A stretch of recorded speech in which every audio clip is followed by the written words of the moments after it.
سلامونه وخت بخیر او ستړي مشئ د CCNA مکملې برنامې ته آخر اغلاز دل سادات مو تاسو د TekGenei یوټیوب چینل تعقیبوي. په تیر درس کې موږ تاسو د STP په پارت 1 باندې خبرې کړې وي. په هیګي نن د STP په پارت 2 باندې په داسې موضوعاتو باندې خبرې کوو چې هغه د STP یا سپینینګ ټری پروتوکول ډیر مهم او اساسي موضوعات دي. راځو لولو چې په دغه سپینینګ ټری پارت 2 کې موږ په کوم موضوعاتو باندې خبرې کوو. راځو هغه موضوع چې موږ به کور کړو په دغه لیکچر کې لاندې ډول دي. اول STP States یا ټایمرز په دې باندې خبرې کوو. دویم STP optional features د STP ځینې نور اضافي فیوچرز دي چې هغه د STP لپاره ډیر مهم دي انتهایی. لکه څنګه چې موږ فکر وکړو چې د انسان لپاره لباس او ځینې نور اړین وسایل ډیر مهم دي، د STP لپاره دغه آپشنل فیوچرز ډیر مهم دي. او بل همدارنګه STP کنفیګریشن کوو په پای کې چې څنګه کولی شو دغه STP باندې کنفیګریشن وکړو. په دې کې موږ سره په پیکټ ټریسر لاب نشته، هغه پر نیکسټ لیکچرو کې موږ د همدې ریلیټ کنفیګریشن په پیکټ ټریسر کې کوو، خو په دې کې موږ تاسو په سکرین شاټ باندې بسنه کوو. او همدارس کویزز لرو په پای کې 15 پوښتنې دي، هر یو 4 ځواب دي. تاسو ویډیو پاس کوئ او سم ځواب به نښه کوئ. راځو چې څه لولو را سره پاتې شئ. سپینینګ ټری پورت سټیټس. اوس په دې باندې غږیږو چې د سپینینګ ټری د پورت دغه سټیټس یا حالتونه موږ سره لاندې حالتونه شتون لري چې بلاکینګ دی، لیسنینګ دی، لرنینګ دی، فارورډینګ دی. په دغه باندې غږیږو موږ تاسو ته مخکې یادونه کړې وه چې دغه د ډیزیګنیټډ او همدارز روټ پورټونه په فارورډینګ حالت کې ثابت پاتې کیږي. ما تاسو ته ویلي چې ډیزیګنیټډ پورټونه او همدارز د دې مخامخ روټ پورټونه چې څومره دي انټرفیسونه هغه څنګه کله په فارورډینګ حالت کې وي. او همدارنګه درته ویلي مې وو چې نن ډیزیګنیټډ پورټونه په بلاکینګ حالت کې څنګه کېږي، ثابت پاتې کېږي. مطلب نن ډیزیګنیټډ پورټ چې کوم دی هغه ټول په بلاکینګ حالت کې وي. همدارس لیسنینګ او لرنینګ پاتې شو. راځو یو شارټ ریویو درته پې کوم او له هغې نه وروسته له بلاکینګ سټیټ له هغې نه وروسته لیسنینګ، لرنینګ او فارورډینګ سټیټ په دې باندې غږیږو.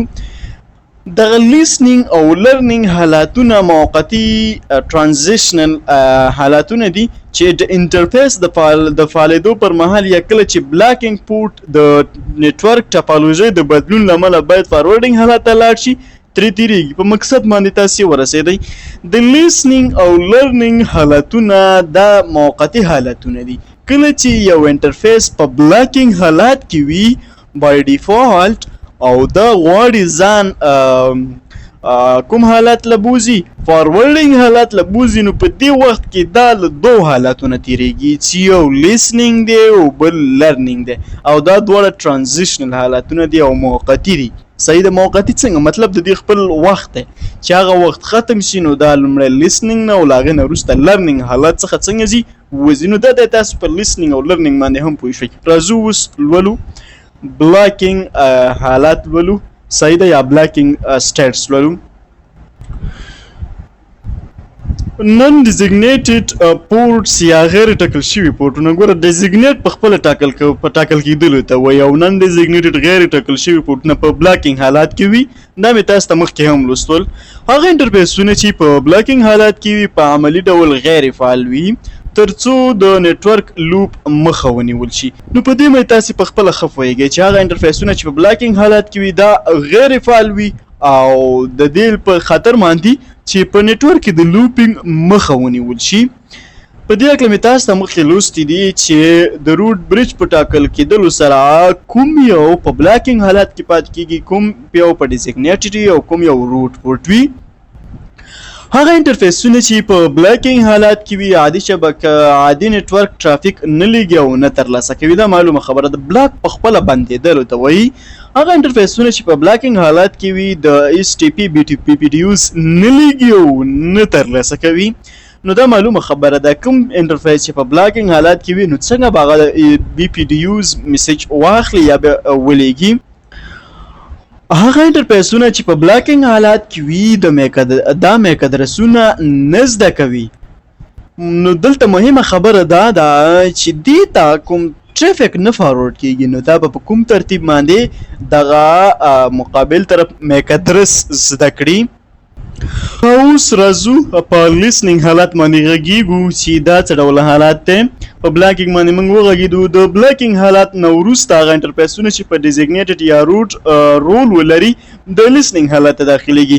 ما تاسو ته ویلي هغه پورټونه چې بلاکینګ حالت کې وي هغه نه، البته هغه پورټونه چې په ډیزیګنیټډ او یا روټ پورټ وي هغوی د بلاکینګ حالت څخه چې راوځي چیرته داخلیږي؟ لیسنینګ حالت ته داخلیږي. کله چې لیسنینګ حالت ته داخل شي یوازې ډیزیګنیټډ او روټ پورټونه د لیسنینګ حالت ته داخلیږي، نن ډیزیګنیټډ پورټونه تل په بلاکینګ حالت کې وي. نو دا معلومه خبره ده چې ډیزیګنیټډ او روټ پورټونه په لیسنینګ حالات کې وي. که مو فکر وي هغه لیډ چې کله ژیړ وي او کله شین وي، دغه ژیړ چې وي نو په دې وخت کې دا په لیسنینګ او لرنینګ حالت کې وي. کله چې دغه شین لیټ ولګي نو په دې وخت کې بیا چې شی وکړي دا فارورډینګ حالت لځي. راځو اوس همدغه لولو. او همدارس په لیسنینګ حالت کې سویچ د دې لپاره چمتوالی نیسي چې د اس ټي پي ټپالوژي یا د اس ټي پي دغه نیټورک برخه شي. نو دا عموما غوږ نیسي چې د دغه اس ټي پي چې دغه میسیج په دې کې لیږل کېږي په دغه نیټورک کې د دې برخه هم وګرځي هغه کوم چې ډیزیګنیټډ پورټ دی او کوم روټ پورټ دی. دا نه فریمونه لیږي او نه هم میک ادرسونه زده کوي. دا فقط څه شی کوي؟ دا فقط دومره کوي چې نور خلکو ته غوږ نیولی وي چې ودرېږه په دې نیټورک کې څه دي، په دې نیټورک باندې ځان انډرسټینډ کوي، ځان په څنګه کې پوه کوي لومړی، او له هغې نه وروسته بیا لرن کوي. صحیح ده؟ دا یوازې بي پي ټي یوز ته غوږ نیسي تر څو د شبکې جوړښت درک کړي. صحیح ده؟ دا یوازې په غوږ نیولو حالات کې وي. له هغې نه وروسته چې غوږ ونیسي او دغه په نیټورک باندې ځان پوه کړي، له هغې نه وروسته دا بیا لرنینګ کوي چې زه باید څه وکړم. هغې نه وروسته بیا خپل اکټیویټي شروع کوي. د لیسنینګ حالت ډیفالټ 15 سیکنډه وي. صحیح ده؟ او دا وخت د چیزې په واسطه ډیټرمین کیږي، فارورډ ډیلی ټایمر په تر باندې څنګه کیږي ډیټرمین کیږي. د لیسنینګ ډیفالټ څومره سیکنډه وي دا چې دغه پورټ موږ سره په لیسنینګ حالت کې وي دا موږ سره 15 سیکنډه وخت نیسي. او دغه 15 سیکنډه د چیزې په اندازه کیږي فارورډ ډیلی ټایمر. راځو اوس د لرنینګ حالت ته داخلیږو. د لیسنینګ حالت نه وروسته ډیزیګنیټډ او یا هم روټ پورټ لرنینګ حالت ته داخلیږي. اول بلاکینګ، لیسنینګ، لرنینګ. صحیح ده؟ په لرنینګ حالات کې سویچ لا هم فریمونه نه لیږي. صحیح ده؟ فریمونه چې کله لیږل کېږي مطلب فارورډ کېږي هغه د فارورډینګ حالت دی. خو دا څه شی کوي؟ خو اوس له راتلونکي فریمونو څخه د میک ادرس پتې زده کول پیل کوي یا څه وي. But now it start learning MAC address from incoming frames. د کوم راتلونکي دغه frames راځي دوی نه MAC address زده کوي. کله چې دا MAC address زده کوي نو دا څه کوي؟ دا مرسته کوي چې سویچ د فارورډینګ حالات له تللو مخکې میک ادرس جدول جوړ کړي. نو کله چې میک ادرس زده کول پیل کړي نو دا په دې خپل میک ادرس ټیبل کې د مقابل طرف میک ادرس څنګه کې ځان سره اچي. د لرنینګ حالت ډیفالټ 15 سیکنډه دی او دا وخت د فارورډ ډیلی ټایمر له خوا څنګه کېږي ډیټرمین کېږي. همدغه ټایمر د لیسنینګ او لرنینګ دواړو حالتونو لپاره څنګه کېږي کارول کېږي. لکه مخکې مې تاسو ته یادونه وکړه د لیسنینګ او لرنینګ دواړه په فارورډ ډیلی ټایمر په تر باندې څنګه کېږي ټاکل کېږي یا ډیټرمین کېږي. یا د موي چې دغه لیسنینګ او لرنینګ دواړه یو ځای د دغه ټایم یو ځای موږ اندازه کوو چې هغه د دواړو ټوټل ټایم موږ سره 15 سیکنډه دی. نو دلته اس ټي پي په لیسنینګ او لرنینګ حالات کې ټوټل موږ سره 15 سیکنډه وخت نیسي، 10 سیکنډه البته وخت نیسي. اوس راځو فارورډینګ حالات باندې خبرې کوو.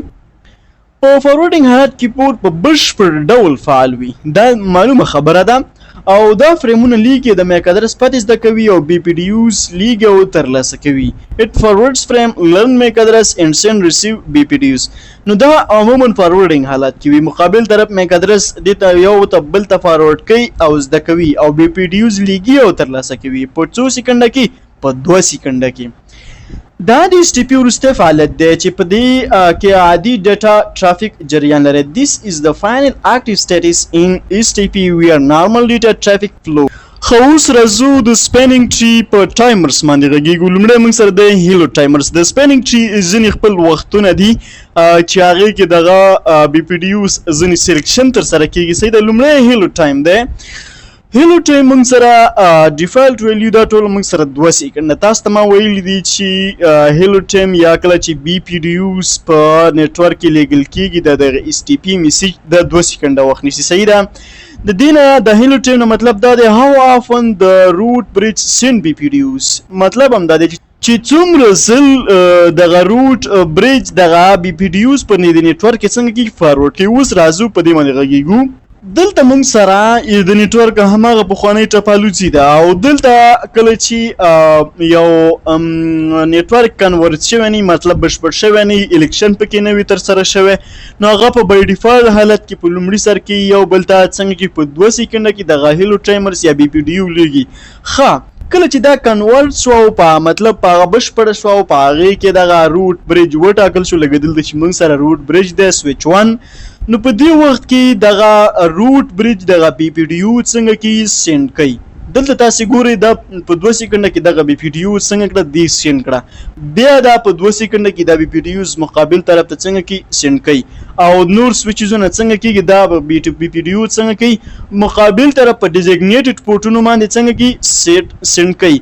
دلته یادونه زه تاسو ته دا کوم چې switch don't forward the BPDUs from the root ports in non-designated ports. دې کې باره حق مې مخکې په پارت 1 کې هم درته خبرې کړې دي چې سویچ عموما په روټ پورټس او نن ډیزیګنیټډ پورټ یا بلاک پورټ باندې موږ سره BPDUs نه فارورډ کوي بلکې په کوم پورټ باندې فارورډ کوي په ډیزیګنیټډ پورټ باندې فارورډ کوي. په روټ پورټ باندې ریسیو کوي او نن ډیزیګنیټډ پورټ باندې هیڅ نه ترسره کیږي. دا موږ سره د ریډنډنسي په حالت کې څنګه په شکل باندې څنګه کې پاتې کیږي.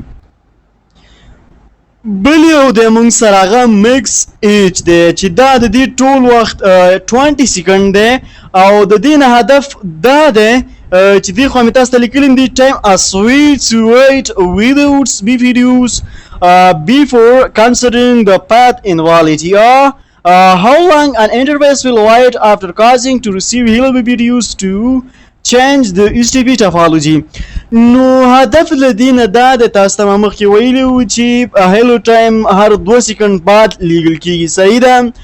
نو دغه وخت کې کله چې دا هیلو ټایم هر 2 سیکنډ بعد ونه لیږل شو نو په دې وخت کې دغه اس ټي پي روټ بریج که دې کې دغه روټ بریج انتظار کوي 20 سیکنډ لپاره. صحیح ده. مکس ایج صحیح ده. 20 سیکنډ لپاره انتظار کوي چې دغه هیلو بي پی ډي یوز لیږل کېږي که نه. کله چې ونه لیږل شوه نو له هغې نه وروسته دغه اس ټي پي څه کوي الیکشن بدلی دغه روټ بریج بدلی چې 20 سیکنډ کې هم هیلو بي پی ډي یوز ونه لیږل شوه دا دغه خپل روټ بریج بدلی او الیکشن بیا له سره کوي. صحیح ده. نو څنګه راځئ په دغه ډیاګرام کې درته تشریح کوم. دا موږ سره د نیټورک یو ډیاګرام دی. صحیح ده. او دلته سویچ 3 موږ سره روټ بریج دی او دلته تاسو کېږئ د نیټ 0/1 سویچ 2 ته وګورئ. دې ته دا خپل دغه هیلو بي پی ډي یوز یا بي پی ډي یوز میسیج په 2 سیکنډ کې څنګه کېږي لیږل کېږي. دا هر 2 سیکنډ بعد لیږل کېږي. دلته دغه مکس ایچ ټایمر 20 ته دې وخت کې ریسیټ کېږي. دا چې کله 20 ته ریسیټ شو دا راځي 2 سیکنډه انتظار بیا کوي. 19 کېږي 18 کېږي. کله چې 18 شي مطلب 2 سیکنډه تیر شي نو دا به یو بل ته څنګه کې د هیلو بي پی ډي یوز لیږي او دغه مکس ایچ به 20 مطلب 20 ته څنګه کې ریسیټ کېږي. دا بیرته راځي همداسې 19 18 لا خو بالاخره په دې ځای کې دغه لینک کته شو د سویچ 2 او سویچ 1 ترمنځ دا لینک کته شو. صحیح ده. دلته د بي پی ډي یوز میسیج څنګه شو کته شو دا داسې دغه خپل میسیج لیږي. صحیح ده. سویچ 3 لیږي سویچ 1 ته او همدارس سویچ 4 لیږي سویچ 2 ته. خو دلته د سویچ 1 او سویچ 2 ترمنځ دغه لینک کته شوی دی. صحیح ده. هیلو بي پی ډي یوز لیږي خو د سویچ 2 او سویچ 1 ترمنځ نه لیږل کېږي. دا راځي 18 لام داسې ښکته راځي 18 نه 19 راځي به 14 ته راځي او به 15 ته راځي. په پای کې دا راشي 0 ته. کله چې دا 0 ته راغی نو څه کېږي راځئ نو څه به پېښ شي. دا به پېښ شي کله چې مکس ایچ 0 ته ورسیږي دا معنی لري چې سویچ د روټ بریج څخه اوږدې مودې لپاره یعنی 20 سکند لپاره هیڅ بي پی ډي یو ترلاسه کړی نه ده. صحیح ده. نو په 2 سکند بعد دا بي پی ډي یو لیږل کیږي خو چې کله ونه لیږل شو 100 سکند دغه مکس ایج انتظار کوي. صحیح ده د بي پی ډي یو لپاره. نو چې کله ونه لیږل شو کله چې دغه انتظار 20 سکند ته ورسېده نو سویچ ګمان کوي چې اوسنۍ لاره یا روټ بریج سره کومه ستونزه شته ده. صحیح ده. مطلب دغه روټ بریج کومه ستونزه لري بیا به سویچ یو نوې اس ټي پی ټاکنه بیا کوي. صحیح ده. ترڅو نوې روټ بریج پیدا کړي او د نیټورک د ټاپالوجي بیا محاسبه کړي نو بیا دغه روټ بریج لپاره بیا الیکشن کوي ځکه دغه کارنت روټ بریج د ستونزه لري په 20 سکند کې دی دغه بي پی ډي یوز میسج څنګه ونه لیږله. که یو نن ډیزیګنیټډ پورټ د ډیزیګنیټډ یا روټ پورټ په توګه وټاکل شي په دغه وخت کې نو هغه به لومړی بلاکینګ حالات څخه لومړی څه ته ځي لیسنینګ حالات ته چې 15 سکند وخت ونیسي بیا به لرنینګ حالات نه چې دا هم 15 سکند وخت نیسي او په پای کې به فارورډینګ حالات ته څنګه شي بدل شي. مطلب چې کله نوې روټ بریج وټاکل شي لومړی له نن ډیزیګنیټډ پورټ د ډیزیګنیټډ پورټ یا روټ پورټ په توګه وټاکل شي نو لومړی بلاکینګ حالات څخه وروسته بیا لیسنینګ حالات له بیا لیسنینګ څخه وروسته لرنینګ او بیا فارورډینګ حالات ته څنګه کېږي بدلیږي. خو اوس راځو سپینینګ ټری آپشنل فیوچرز کې اس ټي پی ټوکیټ یا PortFast باندې غږیږو. PortFast څه ته وایي؟ کله تاسو فکر کوئ خپل کمپیوټر له سویچ سره کنیکټ کړئ او د سرور څخه د ډي ایچ پی په اتومات آی پی ادرس اخلئ نو دغه وخت کې دا څنګه کیږي په دې لومړیو 10 سکندو کې دا څنګه کیږي د ستاسو کمپیوټر دغه آی پی ادرس نه راخلي یا که چیرته تاسو خپل کمپیوټر له سویچ سره کنیکټ کړی وي د اکسس پورټ په تور باندې شرط دا ده نو دغه وخت کې تاسو انټرنیټ له 10 سکندو لپاره نه شئ ترلاسه کولی. دغه 10 سکنده دغه ډیلی چې رامنځته کیږي دا ستونزه څه ده نو دغه ستونزې د حل لپاره موږ څه کولی شو؟ دغه ستونزې د حل لپاره موږ د PortFast څخه استفاده کولی شو چې دا PortFast موږ په څه شي باندې کنفیګر کوو په اکسس پورټ باندې کنفیګر کوو نه په ټرنک پورټ باندې کنفیګر کوو. صحیح ده. کله چې تاسو خپل کمپیوټر له سویچ سره کنیکټ کړئ د کمپیوټر انټرفیس لایټ به مو دغسې زیړبخن حالات کې وي. صحیح ده. وروسته له 10 سکنده پس به دا کوم حالات ته واوړي بیرته دغسې ګرین حالات ته یا فارورډینګ حالات ته واوړي. صحیح ده. نو اوس راځو چې د دغې 10 سکندو حل چې دغه لیسنینګ او لرنینګ تر سره کوي. صحیح ده. 15 سکنده د لیسنینګ او 15 سکنده د لرنینګ دغه زمونږه د اکسس پورټ دغه انټرفیس د دې دغه مخنیوي لپاره یا د دغه ډیلی د منځولو لپاره موږ څه شی استفاده کوو؟ PortFast استفاده کوو. څنګه؟ PortFast allows port to move immediately to the forwarding state by passing learning in listening state. PortFast د دې لپاره استعمالیږي چې سمدستي دغه ستاسې پورټ څنګه کړي فارورډینګ حالات ته واړئ تیشي نه هغه نه په صرف نظر وکړي لیسنینګ ان لرنینګ سټیټ نه صرف نظر وکړي. بس کله چې تاسو PortFast په خپل اکسس پورټ باندې کنفیګر کړئ نو دلته به تاسو دغه 10 سکنده نه ضایع کوئ بس ډایرکټ بس تاسو دغه پورټ څنګه کېږي ډایرکټ به فارورډینګ حالت لځي. It must be enabled only on ports connected to the in hosts. دا باید په هغه پورټ باندې کنفیګر شي کوم چې د هغه in host سره څنګه وي کنیکټ وي.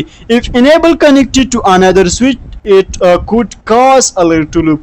که چیرته تاسو دا انیبل کړئ په هغه پورټ باندې کوم چې سویچ سره کنیکټ دی نو دلته به دا لیر 2 لوپس رامنځته کړي نو دا موږ عموما په ټرنک پورټ او همدارنګه دغه ان ډیوایسز سره چې کوم انټرفیس یا پورټ کنیکټ دی په هغې باندې مخکې وړو.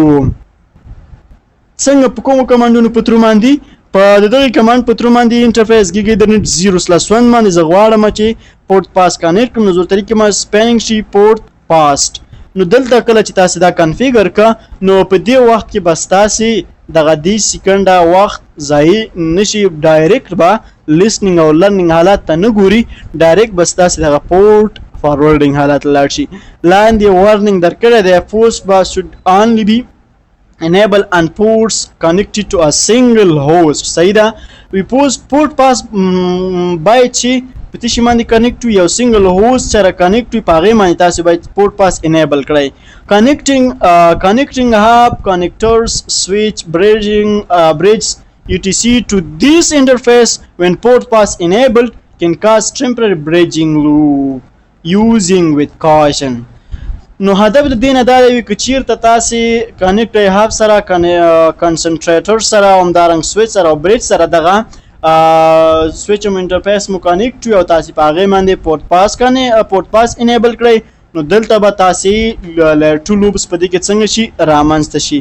همداراز لاندې پورټ پاس has been configuring on gigabit ethernet 0/1 but will only have affected when the interface in a non-trunking mode. نو بار تاسو ته دا ونه کړم چې پورټ پاس باید کنیکټډ وي او دا افیکټ تاثیر شي په چی باندې په نن ټرنک مون باندې په ټرنک مون باندې چې تاسو دا کنیکټ کړئ نو دا به چې شکلی دا به لوپ رامنځته کړي. صحیح ده.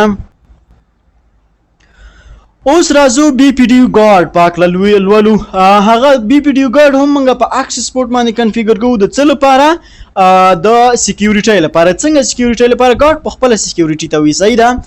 مطلب زمونږ دغه اکسس پورټ سره یو چا سویچ کنیکټ ک. صحیح ده. او هغه څنګه په هغه باندې BPDU انیبل ده. صحیح ده. او ډایرکټ ځان څنګه ک چې روټ بریج که. صحیح ده. لو پرایورټي کمه ده او ډایرکټ ځان روټ بریج کا. خو دې باندې موږ BPDU Guard څنګه ده انیبل کړی ده. هماغه انټرفیس چې سویچ په کنیکټ ده دغه سویچ په کنیکټ شو مطلب بل چا په کنیکټ اکسس پورټ ته خو سویچ په کنیکټ ک. صحیح ده. نو په دې صورت کې ډایرکټ هم دغه پورټ څنګه کېږي شټ ډاون کې د BPDU Guard په تر باندې شټ ډاون کې ورته ته اجازه نشته ده چې ته ځان غیر قانوني معرفي کړي. صحیح ده. نو څنګه دلته څه لیکلي دي وی BPDU Guard is a security feature in STP. It's used to protect access ports that ports connected to PCs not switches. صحیح ده. If BPDU is received on port that with BPDU Guard enable the port will be shut down or error disable. د څه وی کله چې BPDU receive شي on a port with the BPDU Guard enable کله چې BPDU receive شي د هغه پورټ په تر باندې چې پاغه باندې موږ BPDU Guard enable کړی دی. BPDU Guard موږ په چا باندې enable کو پاغه پورټ باندې چې هغه access port وي. صحیح ده. او دا غي باندې BPDU receive شي او بل غیر قانوني سویچ له طرف نه نو دغه پورټ څنګه کیږي ډایرکټ شټ ډاون کیږي. This helps to prevent unauthorized switch or accidental loops in the network. نو دا مرسته کوي چې unauthorized switch څنګه کړي مخاوني سي په نتورک کې چې دا unauthorized switch یا unauthorized users موږ نتورک ته څنګه شي را داخل نشي. یا لاندې هم لیکلي دي or an interface with BPDU Guard enable and receive a BPDU from another switch the interface will be shut down. دغه کمانډ په تر باندې موږ تاسو کولای شو چې BPDU Guard څنګه کړو کنفیګر کړو. ډیر اسانه انټرفیس کې درنټ 0/1 spanning tree BPDU Guard enable او همدارنګه تاسو کولای شئ چې د دې کمانډ په تر باندې د ټول اکسس پورټ په تر باندې هم کولای شئ چې BPDU Guard په یو کمانډ په تر باندې د ټول اکسس پورټونو باندې دغه BPDU Guard څنګه کړئ enable کې چې هغه عبارت دی spanning tree port pass BPDU Guard default this enable port pass on all access port. نو خبره دا ده چې BPDU Guard او port pass تاسو په تجربې پورې لري. څومره تاسو تجربه زیاته لري هغه وخت کې به هغه تاسو کولای شئ چې دا BPDU Guard او port pass هر وخت کنفیګر کړئ. دا تاسو تجربه خای هر وخت کې کوشش وکړئ چې BPDU Guard او port pass کنفیګر کړئ ځکه دا کچیر تاسو دا کنفیګر کړئ نو دا معلومیږي چې تاسو یو با تجربه او تجربه کار نتورک انجینر یاست. ځکه BPDU Guard د دې څخه مخنیوي کوي چې په اکسس پورټ باندې بل څوک یو سویچ راوړي هغه زمونږ سره کنفیګر زمونږ نتورک سره کنیکټ کړي او پورټ پاس موږ سره دغه ټایم کنزیومینګ کوي. صحیح ده. اوس راځو روټ ګارد او لولو روټ ګارد او لوپ ګارد دغه د بي پی ډي یو ګارد دوه برخې دي. صحیح د روټ ګارد او همدارس لوپ ګارد په هکله ډېر مه ورخطا کېږئ. دا د CCNA په لیول کې نه دي، خو زه غواړم تاسو دلته هم تشریح کړم. صحیح ده د CCNA لیول تاسو باید PortFast او بي پی ډي یو ګارد په هکله معلومات ولرئ. ښه روټ ګارد څه شي لپاره استعمالیږي؟ روټ ګارد د روټ ګارد یوه ځانګړتیا دا ده چې په نیټورک کې د روټ برج رول ساتنه کوي. که چیرې هغه پورټ چې روټ ګارد فعاله وي یو غوره بي پی ډي یعنې یو غوره روټ برج ترلاسه کړي، نو دا پورټ په موقتي بند کړي. دغه کار د دې لپاره چې غیر مجازي یا غلط تنظیم شوي سویچونه د نوي روټ برج کېدو مخه ونیسي. نو دا ټیکس لږ زره وګورو. د نه هدف دا د روټ ګارد چې کله موږ تاسې په یو انټرفیس اکسس پورټ باندې کنفیګر کړو، نو دا هم د موږ سره د بي پی ډي یو ګارد برخه ده. نو کله چې یو څوک په دغه انټرفیس باندې موږ سره سویچ کنیکټ کړي، هغه سویچ داسې سویچ وي چې د کرنټ چې کوم موږ سره روټ برج دی د هغې نه د هماغه غیر قانوني چې چا څوک د سویچ موږ سره کنیکټ کړي، د هغې سویچ دغه بي پی ډي یو دغه روټ برج پرایورټي مطلب کمی مطلب بیسټ څه شوي سوپیریر بي پی ډي یو ولري، نو هغه وخت کې ډایرکټ دغه اکسس پورټ څنګه کېږي بلاک کوي. نو دا موږ سره د روټ ګارد دنده ده. همدارنګه لوپ ګارد د څه شي لپاره استعمالیږي؟ لوپ ګارد که تاسو په یو انټرفیس باندې لوپ ګارد فعاله کړئ، حتی که انټرفیس بي پی ډي یو ترلاسه کول ودروي، نو دا به پریمونه مخکې ونه لګي، بلکې هغه انټرفیس به غیر فعاله شي. نو د دې نه هدف دا دی چې کله تاسې په یو انټرفیس باندې دغه لوپ ګارد فعاله کړئ، صحیح ده، نو هدف دا دی چې دغه انټرفیس باندې چې کله دغه بي پی ډي یوز میسیج چې ورته راځي او راځي، په دې باندې دغه بي پی ډي یوز میسیج یو دم بند شي، نو دغه بي پی ډي یو دغه لوپ ګارد څه کوي؟ دا به هم دغه اټ ویل ناٹ سٹارټ د فارورډینګ، صحیح ده، دغه انټرفیس به هم بیا خپل فارورډینګ تر سره نه کړي. the interface will be disabled. نو د بي پی ډي یوز په سټاپ کېدلو سره صحیح ده دغه انټرفیس به هم د لوپ ګارد په ترو باندې څنګه شي ډیسیبل شي. ښه کنفیګرینګ د پرایمري روټ برج. ښه پرایمري او سیکنډري روټ برج مطلب مونږ لومړی او دویم روټ برج هم ځان سره د بیک اپ په شکل څنګه کولی شو ساتلی شو، صحیح ده. لکه څنګه دلته مونږ سره کوم فکر وي سویچ 1 مونږ سره چې د روټ برج دی، صحیح ده، خو مونږ سویچ 3 هم په یو وخت کې څه شي کولی شو د روټ برج په شکل ټاکلی شو او سویچ 2 هم ټاکلی شو. کله چې سویچ 1 فیل شي مونږ سویچ 2 د روټ برج ټاکو، صحیح ده، او بای ډیفالت به د STP په ترو باندې سویچ 3 روټ برج وټاکل شي. او کله چې سویچ 3 هم څنګه شي ډاون شي، نو سویچ 2 به څه وټاکل شي؟ روټ برج وټاکل شي. څنګه؟ په دغه کمانډ په ترو باندې موږ کولی شو چې پرایمري روټ برج وټاکو، سپینینګ ټری ویلن 1 روټ پرایمري. نو کله چې موږ تاسې دغه کمانډ ورته وټاکل، نو دلته به موږ سره تاسې د یو روټ برج سره به یو بل پرایمري روټ برج هم وټاکل شي. کله چې موږ ورته ولیکو چې ډو شو سپینینګ ټری، نو لاندې وګورئ د روټ آی ډي مربوط د هغې پرایورټي معلومات یې هم در سره کړي. دلته لیکلي دي چې this bridge is the root، صحیح ده. او همدارس د برج آی ډي کې وګورئ تقریبا چې 4500 او اویا ده، صحیح ده، د 6 ځکه ده چې یو دغه ویلین نمبر ورسره څنګه دی بای ډیفالت اضافه شوی دی. همدارس دویم سیکنډري روټ برج هم ټاکلی شوی چې کله چې موږ سره پرایمري روټ برج فیل شو، صحیح ده، هغې د دې کمانډ په ترو سپینینګ شي ویلن 1 روټ سیکنډري، صحیح ده. د دې کمانډ په ترو باندې موږ کولی شو چې دا وټاکو او موږ د هغې مربوطه معلومات دغلته کولی شو چې څنګه کړو ترلاسه کړو. دلته وګورئ روټ آی ډي کې لیکلي دي چې 4500 د دې د روټ برج پرایورټي ده، خو تاسې د دغې کرنټ لوکل سویچ کوم یو دی د دغې پرایورټي وګورئ د دغه 8603 ده. دا ولې دغلته دا پاس چې د روټ آی ډي او برج آی ډي، دغه روټ آی ډي کې مونږ سره د پرایمري روټ برج پرایورټي ده، ځکه لومړی مونږ سره هغه روټ برج دی، صحیح ده. له هغې نه وروسته دغه برج آی ډي کې د دغې کرنټ سیکنډري چې کوم روټ برج ده د دغه پرایورټي ده، صحیح ده. 8602 ده، خو دا 3 شوي ده ځکه چې یو دغه سره څنګه دی اضافه شوی دی، د ویلین یو نمبر سره اضافه شوی دی. خلاصو کویز لا کویشن نمبر 1 په دې ډول دی د STP ډیفالت هیلو ټایم څو ثانیې دی؟ اول 15 سیکنډه، دویم 10 سیکنډه، دریم 2 سکنډه او څلورم 20 سکنډه. نو ویډیو ودروئ او سم ځواب په نښه کړئ. نو سم ځواب موږ سره هغه 2 سکنډه. ښه دویمه پوښتنه، پورټ په ډیفالت ډول څو وخت د لیسننګ او لرننګ حالتونو کې پاتې کیږي؟ اول 10 سکنډ ایچ، 15 سکنډز ایچ او 20 سکنډز ایچ او همدارس 30 سکنډ ایچ. نو ویډیو ودروئ او سم ځواب په نښه کړئ. نو سم ځواب موږ سره 15 سکنډز ایچ، مطلب هر یو 15 سکنډ نیسي. دریمه پوښتنه په دې ډول ده، د STP کوم پورټ حالات د فریمونو لیږد ته اجازه ورکوي؟ اول بلاکینګ، دویم لیسننګ، دریم لرننګ، څلورم فارورډینګ. نو ویډیو ودروئ او سم ځواب په نښه کړئ.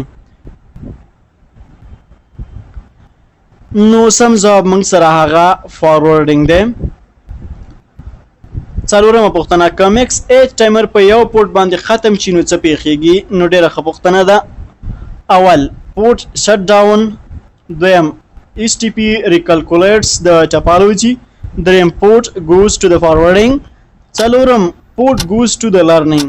ښه ویډیو ودروئ او سم ځواب په نښه کړئ.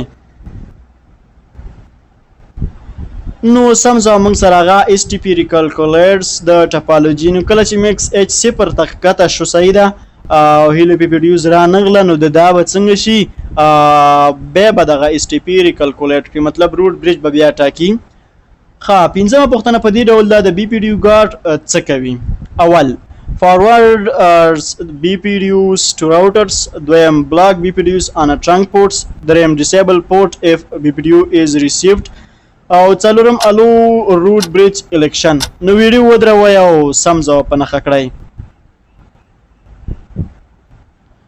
نو سم ځواب موږ سره هغه disable a port if BPDU is received. نو ډیره مننه چې زموږ ویډیو مو تر دې ځایه تعقیب کړه. کوشش کړئ چې زموږ د یوټیوب چینل سبسکرایب کړئ، لایک پرې وکړئ، کمنټ پرې پرېږدئ او ویډیو له اړونده پښتنو ورونو او خویندو سره شریکه کړئ. نو په بل راتلونکي لیکچر کې چې زه عادل سادات له تاسو سره حاضرېږم، تر هغې مو په الله عز الله بسپارم. په دعاګانو کې مو یاد ساتئ. الله حافظ.